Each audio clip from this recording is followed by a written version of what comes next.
প্ৰথমে এই দৃশ্যটোলৈ মন কৰক। কিমান জোৰেৰে খুন্দা মৰাৰ ফলত বাহনখন ভাঙি চূৰ্ণ বিচূৰ্ণ হৈ পৰিছে। এই দুৰ্ঘটনাটো সংঘটিত হৈছে গহপুৰৰ কলাবাৰীত। লখিমপুৰৰ দিশৰ পৰা অহা ৰখাই থোৱা 6চকীয়া ট্ৰাকৰ পাছফালে প্ৰচণ্ড খুন্দা মাৰে একে দিশৰ পৰা অহা এখন 12 চকাৰ ট্ৰাকে। AS01 RC 0304 নম্বৰৰ 6চকীয়া ট্ৰাকখনৰ পামচাৰ হোৱা চকা ভাল কৰি থকা অৱস্থাত একে দিশৰ পৰা অহা AS22C 9498 নম্বৰৰ 12 চকাৰ ট্ৰাকখনে প্ৰচণ্ড জোৰত ৰখাই থোৱা 6 চকাৰ ট্ৰাকখনৰ পাছফালে খুন্দা মৰাৰ ফলত দুৰ্ঘটনাটো সংঘটিত হয়।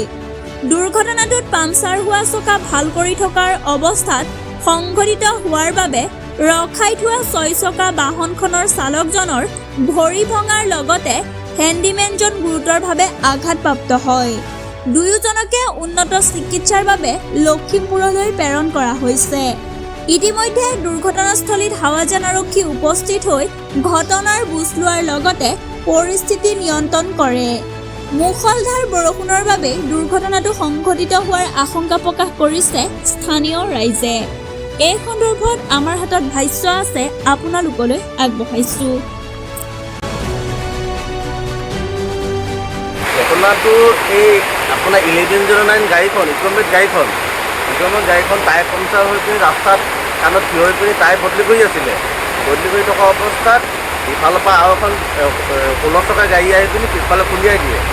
খুন্দিয়াই দিয়াত ইফালে আগফালৰ যিখন গাড়ীত খুন্দিয়াই দিছিলে সেইখন গাড়ী আকৌ ড্ৰাইভাৰ হেণ্ডমেনৰ যেতিয়া টায়াৰ খুলি আছিলে তেতিয়া আকৌ দুজনে দুখ পালে। এজনৰ ভৰি ভাঙিলে, এজন অলপ কিছু দুখ পাইছে। ঘটনাটো ৰাতি কিমান সময়ত আছিলে? ৰাতি 12মান বজাত আছিলে। 12মান বজাত তাৰপিছত প্ৰচণ্ড বৰষুণ দিছে। নাই, 12মান বজাত বৰষুণ আছিলে, অলপ বৰষুণ আছিলে। আৰু যিখন ৰখাই থৈছিলে গাড়ী চিগনেল নাছিলে? চিগনেল দিয়া আছিলে।